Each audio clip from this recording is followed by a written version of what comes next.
Hello everyone, welcome to can studies. आज है 24 अगस्त। Start करते हैं आज के एमसीक्यू क्वेश्चंस। आज का फर्स्ट क्वेश्चन है, consider the following statements regarding Panda diplomacy. यहाँ पर पांडा कूटनीति से संबंधित कुछ कथन दिए गए हैं जिन पर आपको विचार करना है। फर्स्ट स्टेटमेंट है, Panda diplomacy is a diplomatic tool that involves the practice of sending giant pandas to other countries. And second, China and other East Asian countries send giant pandas as goodwill ambassadors to strengthen relations with other countries. और आपको correct statement बताना है। आपको बताना है कि पांडा diplomacy से संबंधित यहाँ पर कौन से स्टेटमेंट्स करेक्ट हैं। और इस क्वेश्चन में आपका करेक्ट ऑप्शन हो जाएगा ऑप्शन ए। सो यहाँ पर केवल फर्स्ट स्टेटमेंट आपका करेक्ट है, जबकि सेकंड जो है वो इनकरेक्ट है। आप यहाँ देख सकते हैं। सो giant pandas are naturally found only in mainland China, thus only China undertakes panda diplomacy. And panda diplomacy is the practice of sending giant pandas from China to other countries as a tool of diplomacy and wildlife conservation. So from 1941 to 1984, the Chinese government gifted pandas to other countries, and since 1984, they have been leased rather than gifted due to PRC policy change. तो आप ध्यान रखेंगे, पांडा policy का संबंध है China से। बढ़ते हैं नेक्स्ट क्वेश्चन की ओर।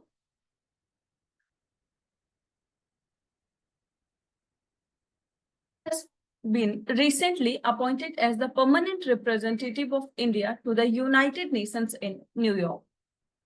यहाँ पर आपसे पूछा जा रहा है, हाल ही में संयुक्त राष्ट्र न्यूयॉर्क में भारत के स्थायी प्रतिनिधि के रूप में किसे नियुक्त किया गया है। आपके ऑप्शंस हैं ज्योति विज, पर्वतानेनी हरीश, सुजाता सौनिक या फिर रुचिरा कंबोज। और इस क्वेश्चन में आपका करेक्ट ऑप्शन हो जाएगा ऑप्शन बी। सो ये चुना गया है पी हरीश को। आप यहाँ देख सकते हैं, the ministry of external affairs has appointed Parvatanini Harish as the permanent representative of India to the United Nations at New York, USA. So he succeeded Ruchira Kamboj, who retired from the post in June 2024, and she was the first woman to become the Indian ambassador to United Nations. बढ़ते हैं next question की ओर। Who has been recently awarded the National Geoscience Award 2023 for lifetime achievement? यहाँ पर आपसे पूछा जा रहा है, हाल ही में लाइफ टाइम अचीवमेंट के लिए राष्ट्रीय भूविज्ञान पुरस्कार 2023 से किसे सम्मानित किया गया है। आपके ऑप्शंस हैं आशुतोष पांडे, ब्रिजेश नाम्बियार, सौम्या स्वामीनाथन या फिर धीरज मोहन बैनर्जी।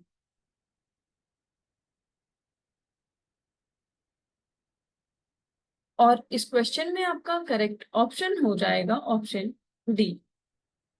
सो ये जो अवार्ड है ये दिया गया है धीरज मोहन बैनर्जी को। आप यहाँ देख सकते हैं। On August 20th, 2024, the President of India, Draupadi Murmu, conferred the National Geoscience Awards for 2023 during a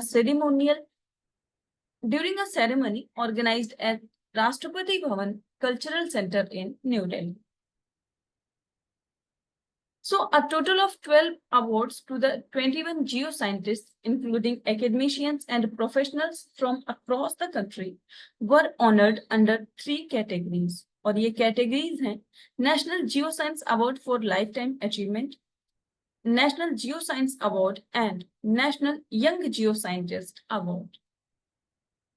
So National Geoscience Award for Lifetime Achievement was bestowed upon Professor Dheeraj Mohan Banerjee, an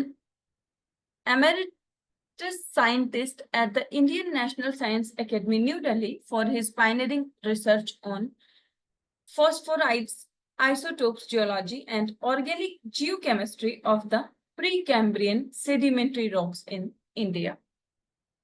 इसके साथ ही national young जियो scientist का award दिया गया है doctor Ashutosh Pandey को।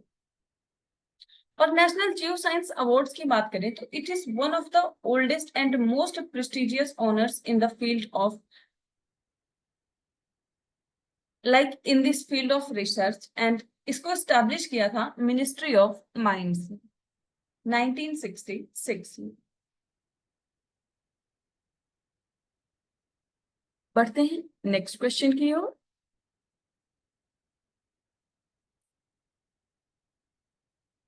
Consider the following countries. यहां पर कुछ देश के नाम दिए गए हैं जिन पर आपको विचार करना है। Germany, Austria, Hungary and Russia. और आपको बताना है that how many of the above countries share land border with Poland. आपने देखा होगा कि हाल ही में भारत के प्रधानमंत्री यूक्रेन और पोलैंड के दौरे पर हैं। तो यहाँ पर आपसे पूछा जा रहा है कि जो पोलैंड देश है उससे इनमें से कितने ऐसे देश हैं जो अपना सीमा साझा करते हैं।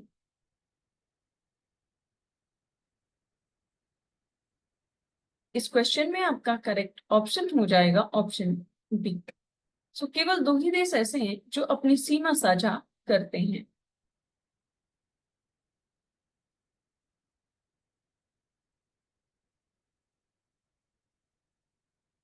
सो यहाँ पे वो कंट्रीज हो जाएंगी जर्मनी और रशिया।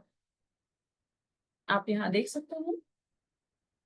सो पोलैंड ऑफिशियली, जिसको हम रिपब्लिक ऑफ पोलैंड के नाम से जानते हैं, is a country in the central Europe and it extends from the Baltic sea in the north and Carpathian mountains in the south, and it is bordered by Lithuania and Russia to the northeast, Belarus and Ukraine to the east, Slovakia and Czech Republic to the south, and Germany to the west. And it is the fifth most populous member state of the European Union with over 38 million people and fifth largest European Union country by land area, covering a combined area of 3,12,696 kilometre square. और इसकी capital और जो largest city है वो है वार्शा। सो Poland की बात करें तो ये फाउंडिंग मेंबर स्टेट है यूनाइटेड नेशंस का, and also Poland is member of WTO, OECD, NATO and European union. बढ़ते हैं नेक्स्ट क्वेश्चन की ओर।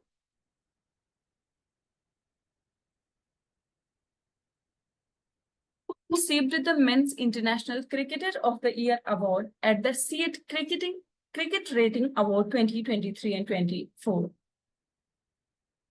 यहां पर आपसे पूछा जा रहा है SEAT क्रिकेट रेटिंग अवार्ड्स 2023 और 2024 में men's international cricket of the year का पुरस्कार किसे मिला है। आपके ऑप्शंस हैं रोहित शर्मा, यशस्वी जायसवाल, विराट कोहली या फिर KL राहुल।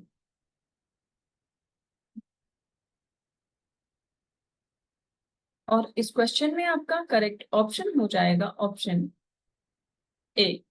सो ये दिया गया है रोहित शर्मा को।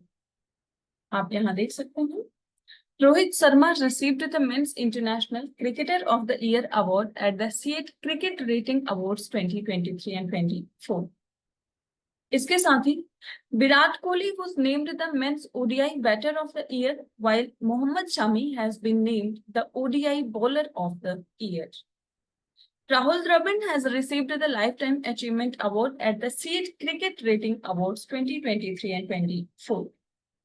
And Yashasvi Jaiswal has received the Men's Test Batter of the Year award, while R. Ashwini has been named as the Men's Test Bowler of the Year. बढ़ते हैं नेक्स्ट क्वेश्चन की ओर। In July, India surpassed which country to become the world's largest importer of Russian oil? यहाँ पर आपसे पूछा जा रहा है जुलाई में भारत ने किस देश को पीछे छोड़कर रूसी तेल का दुनिया का सबसे बड़ा आयातक बन गया है। आपके ऑप्शंस हैं यूएसए, यूके, चाइना या फिर जर्मनी।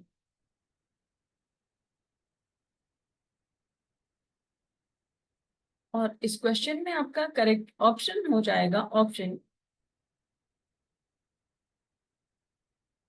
सी। सो ये कंट्री है चाइना। आप यहाँ देख सकते हैं। In July, India surpassed China to become the world's largest importer of Russian oil.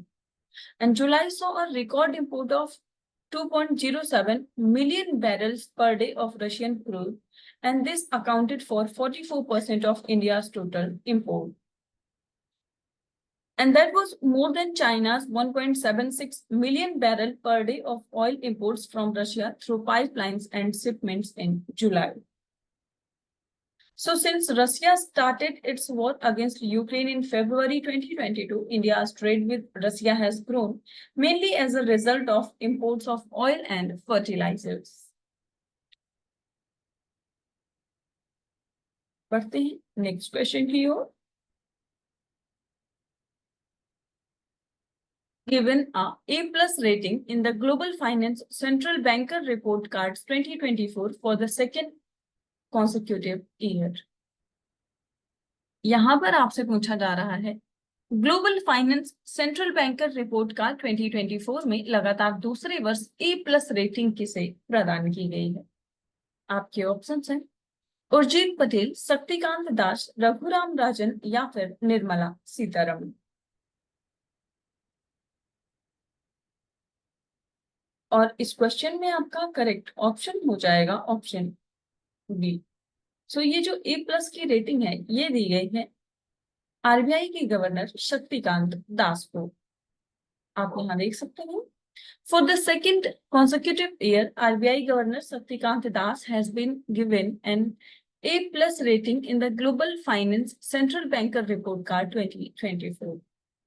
So along with Shaktikant Das, Christian Kettle Thompson of Denmark and Thomas Jordan of Switzerland have been ranked in the A+ category of the central bankers. So the grades are based on a scale from A to F for success in inflation control, economic growth targets, currency stability, and interest rate management. आज के current affair session में इतना ही। Thank you for watching. Do like, share and subscribe.